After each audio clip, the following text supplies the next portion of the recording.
deGrasse Tyson, your host of Nova Science Now, where this season we're asking 6 big questions. On this episode, what is the next big thing? Hello. They can be cute. Simon, can you hear me? Loud and clear. Friendly. Chat, let's chat. And even convenient. Robots have a lot of potential to enhance somebody's life. They're social robots. I love you now. Specially designed so we'll like them. When he looks at you, you feel it. He's much better looking than I thought. We feel as though there's somebody home, but in fact, there's nobody home. Could machines that fit in with humans become dangerous? As soon as you have true, deep intelligence in the machine, it will be very difficult to contain. And could the next big thing be the big one? The world is coming to an end! Like the earthquake that devastated Haiti in 2010. These researchers saw it coming.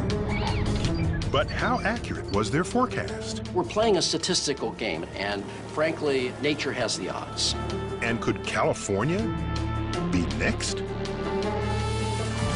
Also, are you in a jam?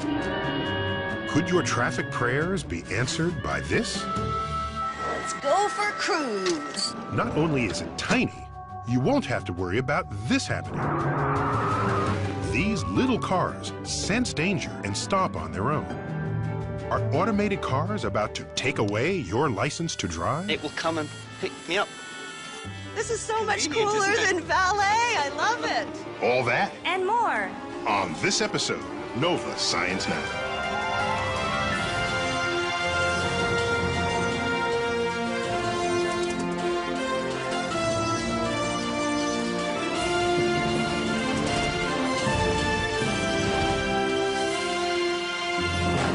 When we imagine the future and high-tech solutions to all our problems, one of the first things that comes to mind is the robot. A computer-driven machine that tirelessly fulfills our every need. But some engineers imagine a day when robots will be much more than our assistants. Hey, Neil, what are you doing? I'm going to work. Oh, They'll also be our friends. Correspondent Chad Cohen found some robots being built not just to work for us, but to care about our feelings and make us care about them. hey, Neil, don't forget your briefcase. Thank you. Bye. For me, this is the ultimate in robots. C-3PO, the loyal protocol droid in Star Wars. R2-D2 may tug at our heartstrings, but a robot that looks and acts human and can perform our tasks... Now, don't you forget this. That's something. And today, a revolution is booting up around the world to build robots just like him. Engineers, scientists, even artists are developing robots to take over what have forever been uniquely human tasks. Like Herb, the robot butler, Snackbot, I have your order here. the android delivery boy, and Nannybot, the robot babysitter.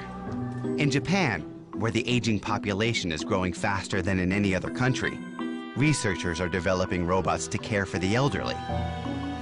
Robots like these seem destined to become part of everyday life, if we can make them act less like machines and more like us. Hello. Simon, can you hear me? Loud and clear. Can you hear me? Here at the Georgia Institute of Technology, roboticist Andrea Tomas and her graduate students Simon, take this. are striving to create a kinder, gentler-looking robot. One with a touch of grace Let me take a closer look. and a face that's easy to love. We wanted the robot to have a friendly, childlike look so that people are not afraid to interact with it. Thank you. One of the things that robots can do is give social cues of what their intent is. So a humanoid robot looking over where it's about to reach, that gives a person a good feeling that they know what the robot is going to do. Yes, Simon, that's correct. You have learned the task. If we are comfortable with Simon, the theory goes, it will be easier to welcome and incorporate him into our lives. That was fun. Roboticist David Hansen agrees. But he's not just making robots that look and act friendly At his home/laboratory outside of Dallas, he's humanizing machines on a whole new level. Whoa. So, I'd like to introduce you to Phil. That is just... Hello, Philip. Hi, nice to see you. That is so bizarre. This is Philip K. Dick. Well, actually, it's a robot David fashioned after his favorite sci-fi author. Dick, who died in 1982, wrote the story that inspired the cult classic, Blade Runner, in which robots and humans are indistinguishable. This resurrected Philip isn't quite there yet. All he can do is move his head. His brain, a mesh of wires, connected to a computer. Hi, Philip. My name is Chad. Hello, Chad. Let's chat. I live in Washington, D.C. I have 2 kids.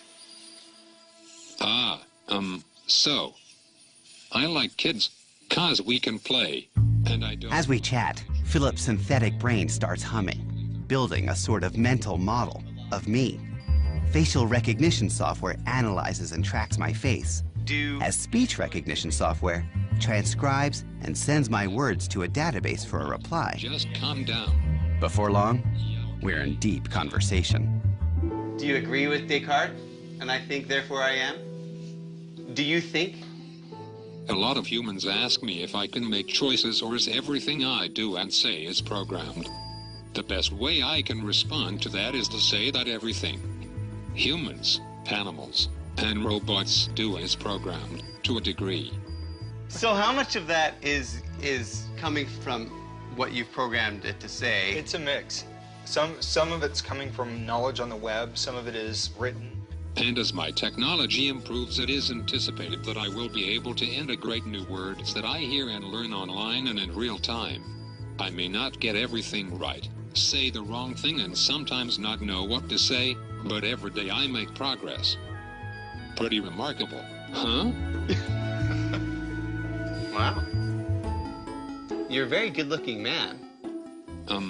You're starting to overinflate my ego. But don't let me stop you.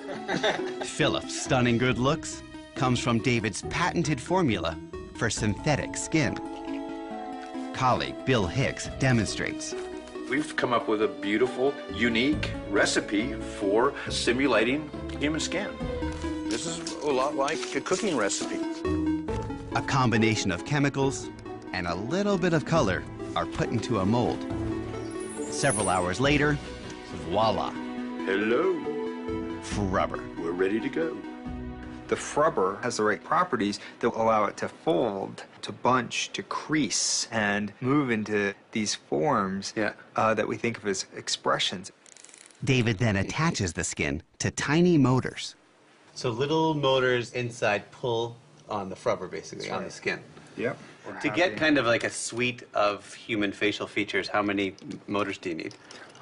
28 motors for all the major muscles in the face. So you can see in the forehead some of the brow action. That is just to simulate crazy messed up. I mean, it's amazing. I mean, it's amazing to look at because you sit there and he's got the facial expressions and he sits there like he's engaged in the conversation. When he turns and looks at you and locks eyes, you feel it, you know? Right. And he definitely says things that make you empathetic to him in some way. Yeah. You feel like, oh, he's aware. And that's exactly what some experts worry about. Not that Philip is aware, but that I'm so easily tricked into believing he is. We're very cheap dates. We have Darwinian buttons, like being looked in the eye or being tracked. Once you have that kind of creature doing that to you, our buttons are pressed and we feel as though there's somebody home. But in fact, there's nobody home. Already, between internet chats and texting, we're constantly interacting with technology. Robots could take this trend one giant step further as they start doing jobs that have always been considered intrinsically human. I mean, if you give a nanny bot, a babysitting robot to your child, Now, how are you going to explain why you couldn't find a person? Not enough people on the globe. We've decided to do a robot. Or to your mother. Not enough people, certainly not me, certainly not a robot. I don't buy the idea that we're developing robots so we don't have to take care of our own. I think that there will be unpredictable consequences, not all positive, but for the most part, what we are developing could be very positive. Back at Georgia Tech, researchers Wendy Rogers and Charles Kemp couldn't agree more. They're testing robots where they think they'll be needed most, with the older generation. Instead of having to worry about what time it is and should I be taking medicine, imagine if the robot were just to come up to you and say, here, you just need to take this. Thank you. That's quite impressive. Could you imagine having a robot like this in your home? And if so, what kind of tasks would you want it to do for you? Oh, I like the Jetson. I wanted to vacuum and answer the phone and answer the door and do all that futuristic stuff. Come and clean my house anytime it wants. Love teaching to iron. And in fact, he's much better looking than I thought he'd be. I have a friend who is looking for a dancing partner. Seriously. Well, Can he come to a party? My problem with sociable robots is that we begin to think about the sociable and lose track of the robots. We're setting ourselves up for disappointment because these robots will disappoint us if we are looking for human connection.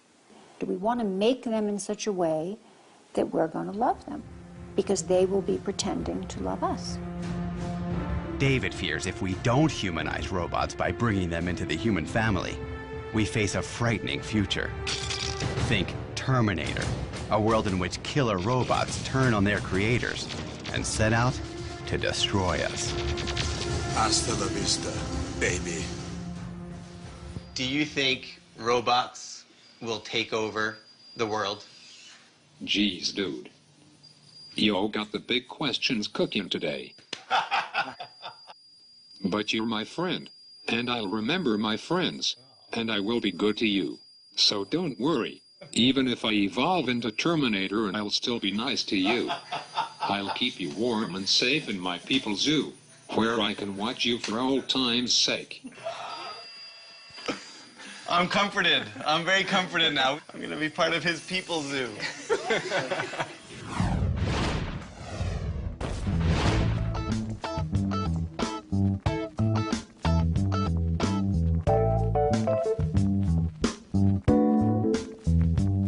I said love, give robot your love.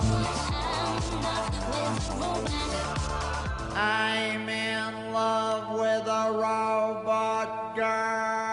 I fell in love with a robot. Yeah, I'm in love with the Terminator, yeah. My robot girl.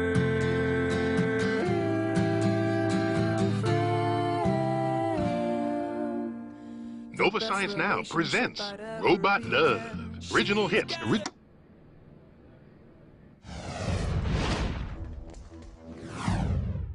Even with all our technology and the inventions that make modern life so much easier than it once was, it takes just one big natural disaster to wipe all that away and remind us that here on Earth, we're still at the mercy of nature. We don't know how to stop these natural disasters. Thanks to technology, we're getting better at seeing them coming. But some approaching disasters aren't visible from the sky. Catastrophic earthquakes, capable of wiping out entire cities, are driven by forces deep underground.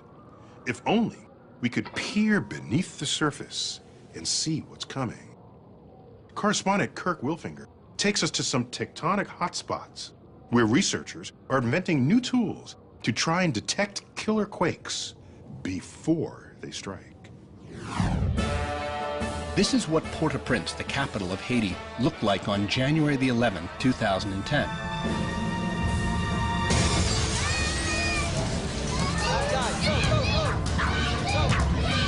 The Lord is coming to an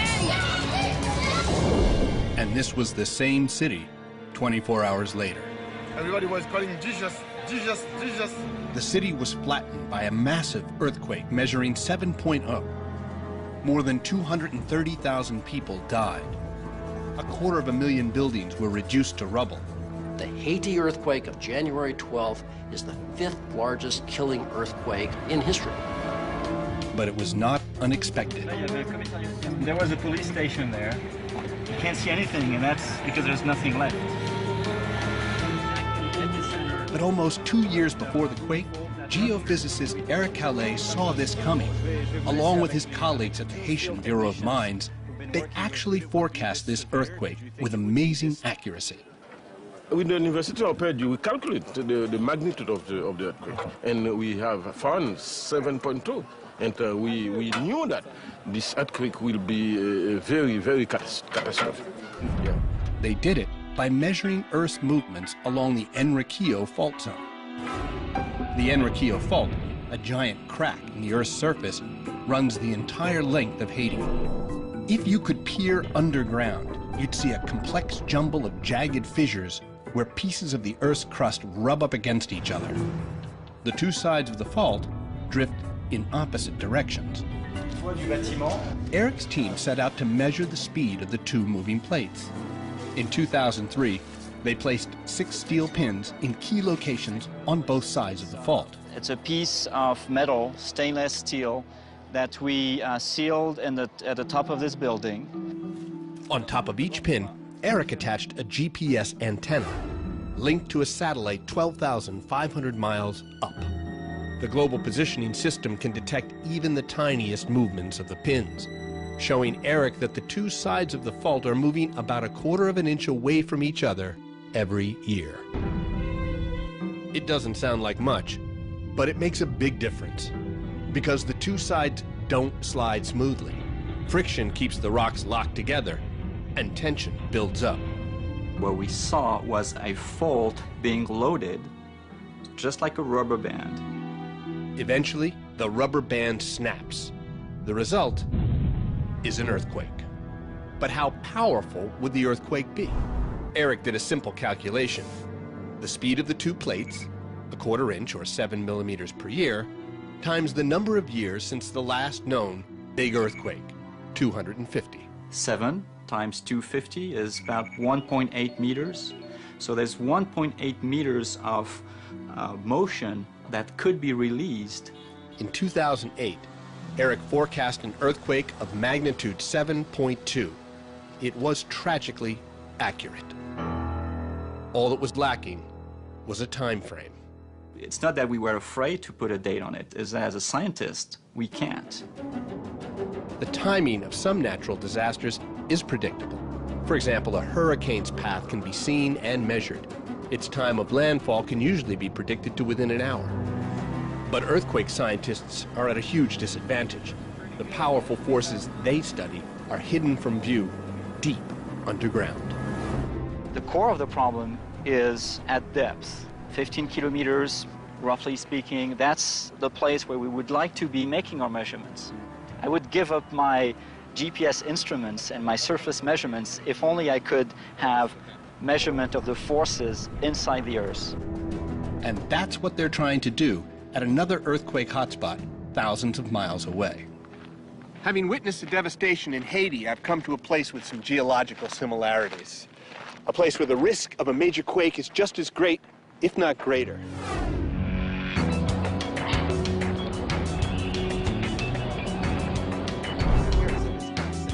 In California, Ernie Major and his team are placing instruments deep inside the Earth, where the seismic forces that cause earthquakes are born. And we have a seismic source, and then we have a seismic receiver. Source and a receiver. A source and a receiver. The tubes are placed in holes dug deep into the rock, 3,000 feet deep. Now, why 3,000 feet? Well, that's as deep as we can get.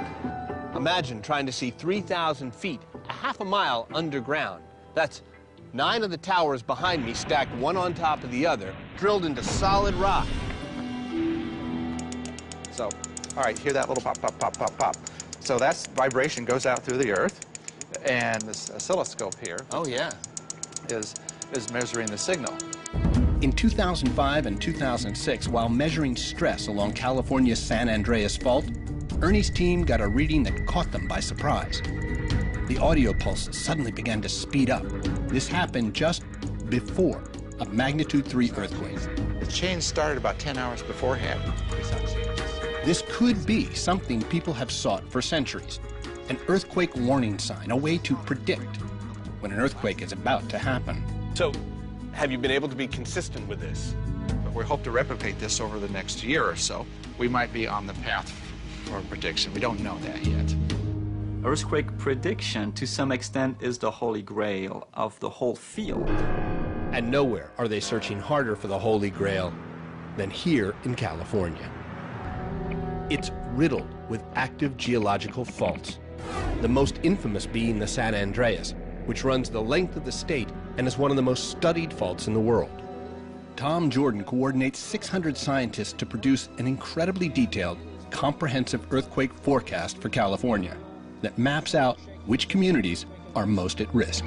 It uses the historical information, it uses our mapping of faults, our understanding of the physics of earthquakes to estimate how frequently earthquakes will occur in California, where they're going to occur, how big they're going to be, and something about, the probabilities in a given time period. The result of all that research is this animated computer simulation. It shows in graphic and terrifying detail how tremors would spread from a rupture on the San Andreas Fault and move across Southern California. The earthquake has just begun down here on the southern end of the fault and is propagating up the fault at about 6,000 miles per hour. Notice how it turns and goes into the Los Angeles region. This is an area that's filled with very soft sediments, and it conducts the energy very well. The simulation shows which neighborhoods are most at risk. I'm standing here in the Hollywood Hills, just above the city of Los Angeles. In that simulated earthquake, there would be a shock wave that would go right by where I'm standing, and it would shake for about 20 seconds. That'd be bad. But because I'm standing on bedrock, I'm probably okay. About 80 seconds after the event began, the strong shaking begins in Los Angeles. Below the hills, the flatlands will be hit hardest. This whole area sits on sediment, and there'll be an aftershake that lasts for several minutes. And that's where the damage will come. And as you can see, there's a lot here to be damaged. The 30-year forecast gives a 94% probability of California being hit by a quake as big as the one that hit Port-au-Prince. We just have to be prepared for that inevitability. And it is inevitable. It is inevitable. It is going to happen. Now, when it happens, we cannot say. We're still looking for the Holy Grail, predicting the exact timing of an earthquake, but our ability to forecast their size and location is already good and getting better. Armed with these long-term forecasts, people in earthquake-prone areas can take steps to prepare for the inevitable, the next big one. Are you going to take your chances and hope you luck out, or do you invest for the worst? We're playing a statistical game. It's a gambler's game, and frankly, nature has the odds.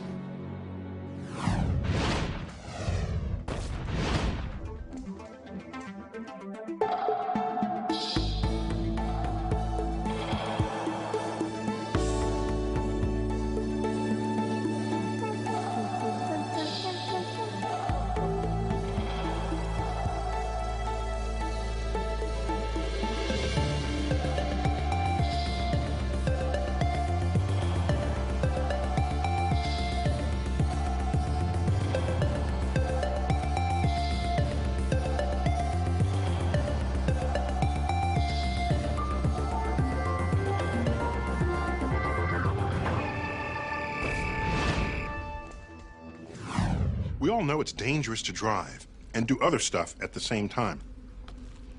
Well, cars of the future might fix that. Correspondent Zaya Tong ran down some folks designing a car that could make driving a whole lot safer, because the car is a robot, and we won't be behind the wheel. Driving today is a nightmare. From texting drivers to horrific traffic jams. The car, once our biggest convenience, is creating some of our biggest problems. Today, you see gridlock in a lot of major cities around the world. In Asia and Europe, traffic is moving at about 5 to 10 miles an hour, and people are stressed out. But what if you could redesign a car in a way that could do away with all that stress and gridlock? Auto engineers have come up with an idea embodied in this, a revolutionary new vehicle called the ENVI. Now, when I typically picture a car, I think of like 4 wheels and a steering wheel, but what I'm looking at right now looks like it's more out of a video game. That's right. These vehicles are not cars in the traditional sense of the word. First of all, to get in, you pop the hood. Let's go for a cruise. Nice. You won't need to gas up ever again because these high-tech vehicles are electric-powered and can be charged in an ordinary outlet. No tailpipe and no toxic fumes. They're powered by 2 motors, one in each wheel. Top speed, about 25 miles per hour. They weigh less than 1,000 pounds, a quarter of your average car. And when it comes to maneuverability, these tiny 2-seaters can turn on a dime. But there's one feature that makes these vehicles truly unique. So right now, you're just in auto drive mode, is that right? Yes. With the help of GPS, wireless, and sensing technology, the ENVI can be driven hands-free along a pre-programmed route. The idea is you just get in, tell the car where you want to go, and it'll take you there. They can even drive on their own. No human required. That is incredible. That looks like a ghost car, though, the way it's driving itself, right? You know, it's actually a bit spooky. Spooky or not, it can also do this. Ah, you're gonna crash! Stop by itself when something is in its path. The vehicles know each other's location and direction of movement and speed of movement. That's because sensors, equipped with vision and ultrasonic technology, give them the ability to sense objects around them. And a wireless network enables them to talk with one another, just like computers communicate through the internet. But instead of sending emails, they share their position and velocity. So right now, because this vehicle talked to the other vehicle, the other ENVI, it saw us coming and it stopped. That's correct, yes. That's great. So this would prevent accidents then? This would prevent accidents. And in theory, if cars never hit each other, they don't need to be designed like cars. You eliminate the airbags. You eliminate a huge plate of metal between you and the road. We do have seat belts in there for that inadvertent bump. Or let's say you fall asleep, so you don't fall out of the seat. For its debut, 3 design teams from around the world were invited to create their vision of the car of the future. The vehicle that was designed in Europe, you know, they have all the runways in Milano and Paris. That vehicle is called the Fashionista. It has a very expensive aura to it. The blue bubble I rode in was designed in Australia. It's called Cute and Friendly. And the black one that looks a bit like Darth Vader was designed in California. That one we called it Techno Geek.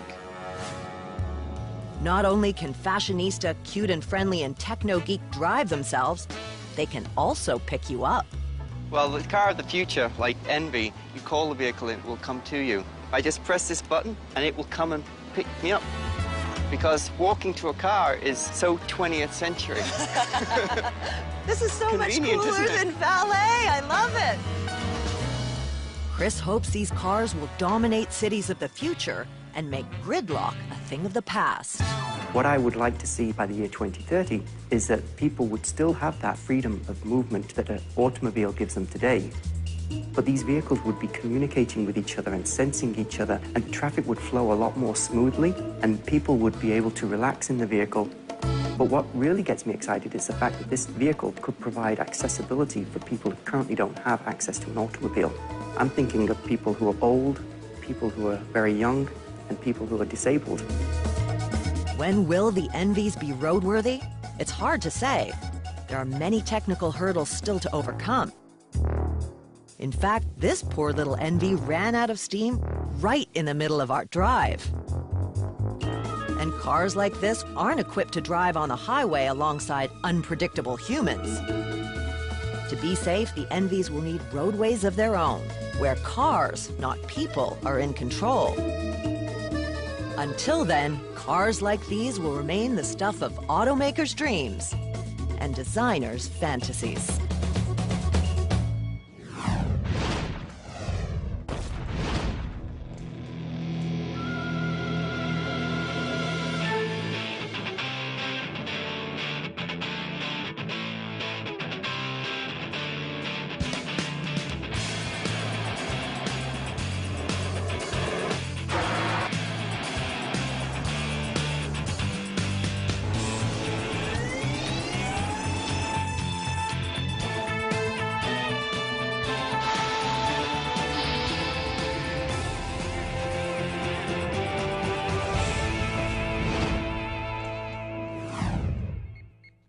Dreams about the future are always filled with gadgets. Already, we've got plenty. Smartphones, computers, tablets, and at the rate we're going, we're sure to get more. But all these wonders of technology rely on a tricky commodity, electricity. And the truth is, the system that powers all this stuff is on its last legs. Free charge, battery. Recently, I met up with some people who are racing to reinvent the electrical lifeblood of our technological age, so that our visions for the future won't be left in the dark.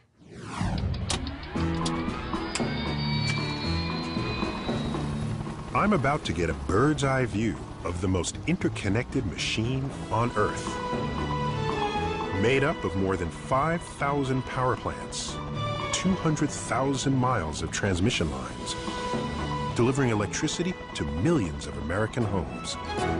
A 20th century marvel of engineering, our electric grid.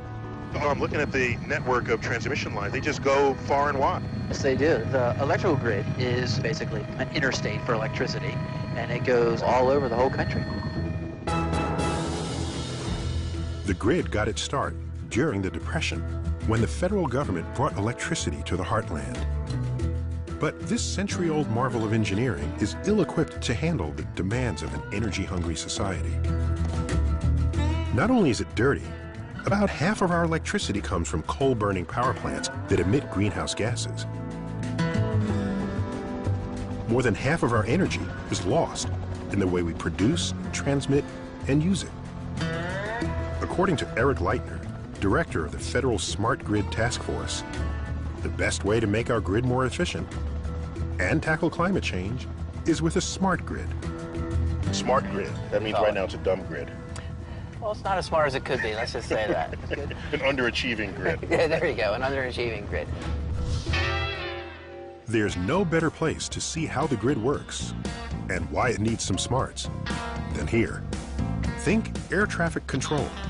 But instead of coordinating 747s, these dispatchers monitor the flow of a dynamic and dangerous force that travels close to the speed of light. Electricity starts its journey to us from huge power plants like this, where first, coal is burned to heat water. Whoa. The water turns to steam, which spins a turbine that turns a generator that forces tiny particles called electrons through a wire. That's electricity.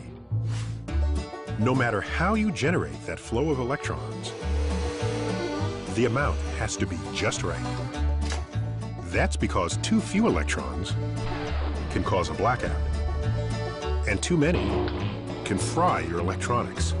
As demand increases or decreases, a power plant has to either go up or down to meet that demand. And you're monitoring this in real time? In real time. It's a very delicate balancing act. These dispatchers are desperately trying to maintain that delicate balance. Something just happened. For instance, in this drill, a generator has suddenly gone offline. We just lost a large unit in the west. These grid operators have only a few minutes to solve the problem, and they're forced to do it the old-fashioned way, by getting on the phone with power plants in search of more electrons. If they can't find them, they turn to power plants like this one. It's called a peaker plant because it's only used during power peaks, about 100 hours a year. The rest of the time, plants like this are sitting around on standby, a wasteful and expensive way to produce energy. In fact, about 25% of the cost of producing electricity is spent keeping these plants on hold. But dispatchers don't have much of a choice. Frequency's back to normal. And here's where a smart grid could make a real difference. Starting with those old-fashioned power lines. At the Electric Power Research Institute, they're working on giving them some smarts. We're going to install sensor 460 on the closest line. This little sensor may not look high-tech, but it has the ability to analyze the condition of a power line. Going hot on 4? For instance, when too many electrons flow through a power line, it gets so hot it starts to sag. Not only that, When a line sags, it gets closer to the ground, and therefore it gets closer to trees, and the electricity going down the line will now go down the tree. the result? A blackout. Like the one in 2003 that shut down power to millions of people in 8 states and parts of Canada. What caused the blackout in 2003? You can put it simply and say there are some mischievous trees that decided to knock down some power lines. And at some level, that's true. But the deeper reason is that the grid operators or the utilities didn't have the technical capacity to tell them what was happening on their own power lines.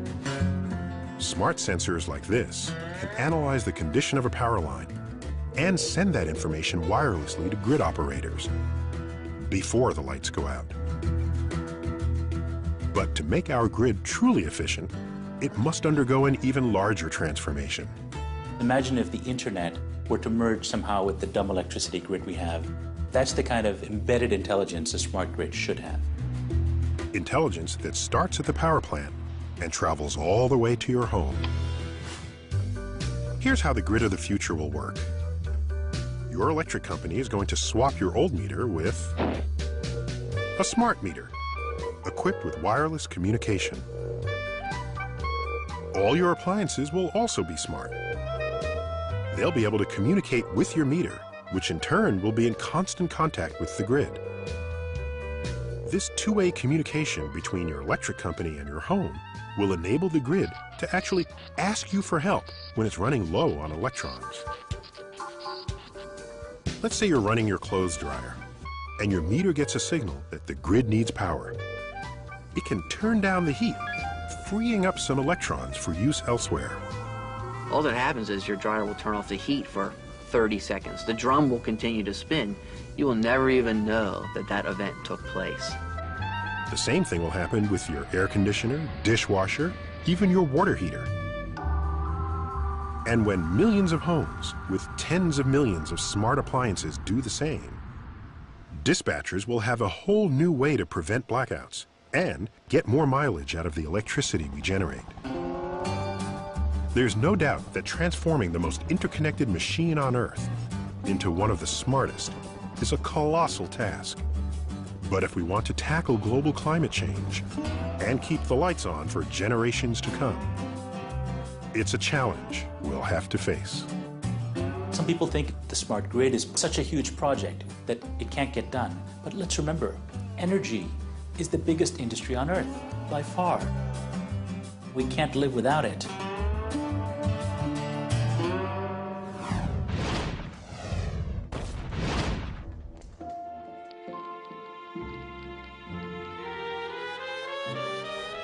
Il primo esempio, e anche il più grande, di una rete intelligente si trova in Italia, dove l'85% delle case ha contatori intelligenti, la più alta percentuale al mondo. Con questo sistema si può controllare a distanza l'installazione della corrente, leggere i contatori e rilevare interruzioni del servizio. È veramente una grande svolta.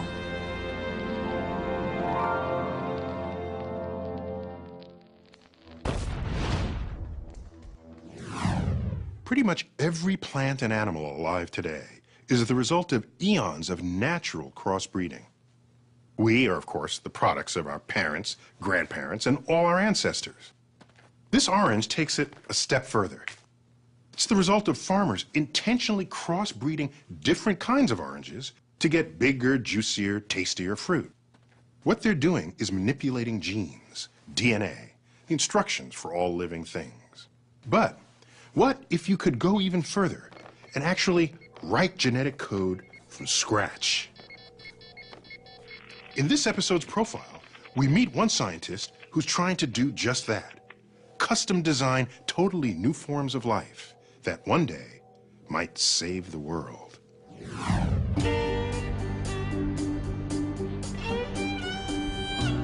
Jay Kiesling was raised to work the earth, but instead, this tough Nebraska farm boy might just save the world.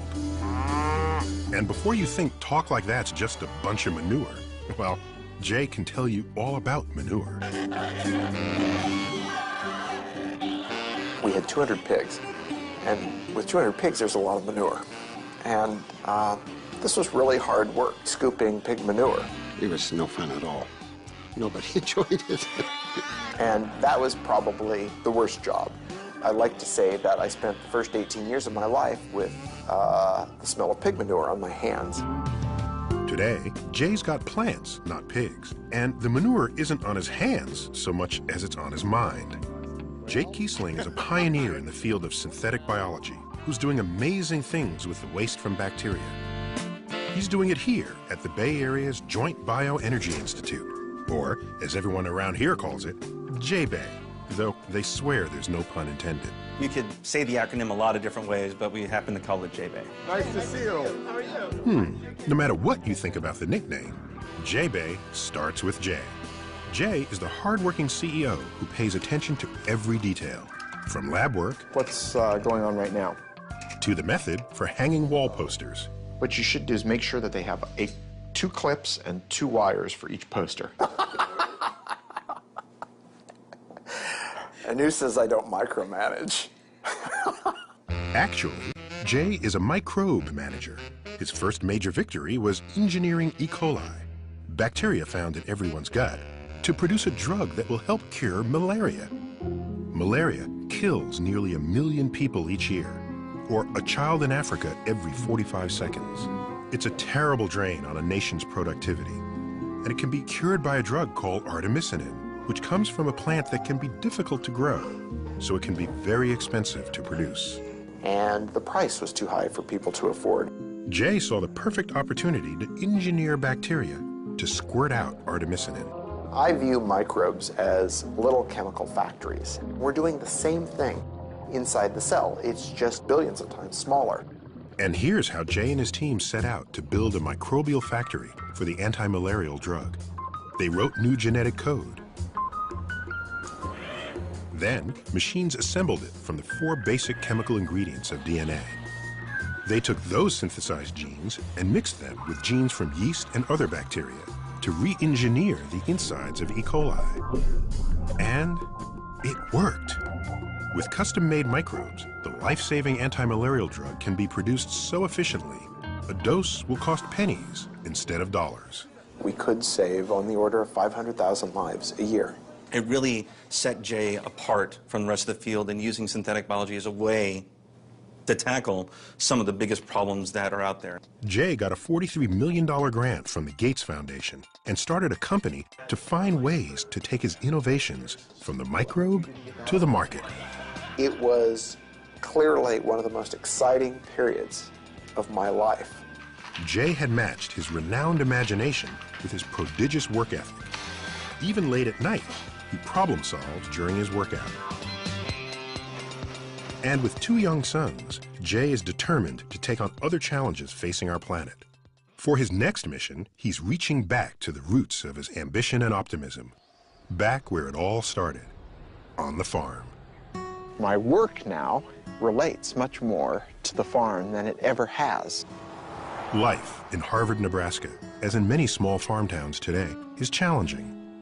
Jay remembers his childhood fondly, though it was challenging too. It was actually a great place to grow up. My father was very quiet, extremely hardworking. From my mother, I think I got a lot of determination, a strong will, focus. I think it's been really important for me. Jay's mother died when he was only 11 years old. I remember it clearly. She had had cancer, breast cancer, has been cured of it, or it was in remission at least, coming home from her last doctor's appointment. Corin was very tall, so it's hard to see cars coming. She crossed from stopping at a stop sign, was hit by another car, and that car was driven by her first cousin. Both of them died. So pretty tragic for our family. It was a tough time of our life. It really was. We just survived, and we got along. You know, you adjust and do what you have to do. Jay was old enough that he really knew, you know, he was 11 years old. Him and his mother were really close. And as we all were, but it was tough on Jay. I had to work even harder. It was very little time for fun and games. And that's actually okay. That served me pretty well, I think, because right now there's pretty much no amount of work that seems insurmountable for me. And work hard he did. Jay became class valedictorian. The small town couldn't hold his ambition, but he was driven to leave by another reason, one that he kept secret. Being gay in small town Nebraska is difficult. People who were, if there were any, were certainly not out, and so you had no examples at all. Throughout college in Lincoln, while getting his PhD at Michigan, Jay never told his family he was gay. He didn't come out until he arrived at Berkeley. My father was fine with it. And just accepted it. He's my son, you know. It shouldn't matter what ethnicity, what sexual preference you are, anything. It's all about the work. Now, the mixture of Jay's famous drive and tolerance has led him to design a highly unusual team reflecting those qualities. There, working side by side, are engineers, biologists, chemists, all working around the clock under the same roof. My background is chemistry. I'm actually a graduate student in the Department of Bioengineering. He hires people that are strong in their fields and expect them to take ownership of their project and get it done. Jay has assembled a multidisciplinary team every bit as driven as he is to work on his next big vision. Their mission? Solving the world's energy crisis by manipulating bacteria to produce biofuels that will replace oil. Petroleum's running out, and it's going to run out even faster the more the population starts to drive, the more economies grow. This is biodiesel that's being secreted by E. coli. Jay and his team have already engineered the DNA of E. coli to produce biodiesel from switchgrass. See those little bubbles right there? That's actually fuel.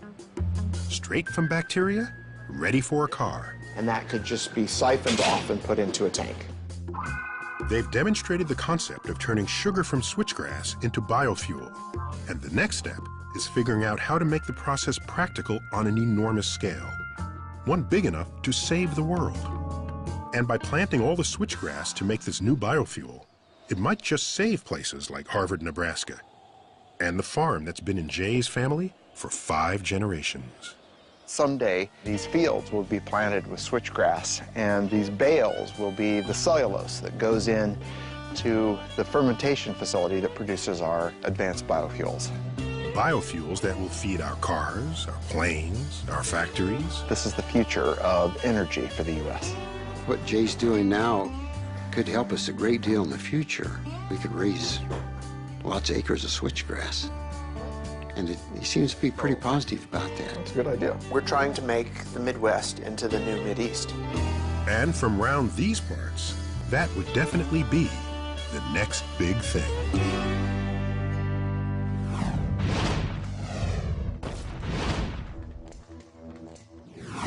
And now for some final thoughts on the next big thing. For most of human civilization, the pace of innovation has been so slow that a generation might pass before a discovery would influence your life, culture, or the conduct of nations. Today, and for a while now, we've come to expect major changes several times within a decade, especially among the developed countries. Some are big and obvious, like the invention of the telephone, the car, the airplane, or the computer. Some are big but unfold slowly. Electrified cities and countrysides, access to abundant supplies of food, or the countless ways we now communicate with one another. Some of my favorite big things are the accumulation of little things, like the unending role of composite materials in our lives, or the steady growth and power of the internet. More often than not, the next big thing takes you by surprise. You don't see it coming, you don't know or believe you need it. Then the inevitable happens. You can't live without it. A last category of big thing comes from the discovery of ideas or perspectives. In 1968, Apollo 8 was the first spacecraft to ever leave Earth for another destination, the moon. Astronauts on board didn't land, but looped around the backside and snapped a photo of Earthrise over the barren lunar landscape. It took a voyage of the moon to see Earth for the first time. Enlightened and empowered by that single image, we transformed the way we care for our planet, which may just be the biggest thing of them all. And that is the Cosmic Perspective. And now we'd like to hear your perspective on this episode of Nova Science Now. Log on to our website and tell us what you think. You can watch any of these stories again, download additional audio and video, explore interactives, hear from experts, and watch revealing profiles from our web-only series, The Secret Life of Scientists and Engineers. Find it all at pbs.org. That's our show. We'll see you next time.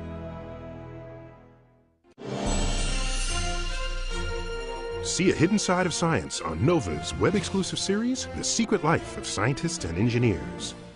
Think you know scientists? Think again.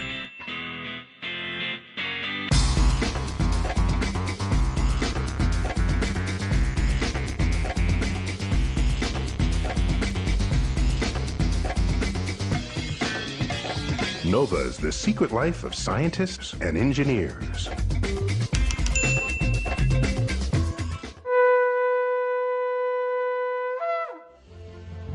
This Nova Science Now program is available on DVD at shoppbs.org or call 1-800-PLAY-PBS.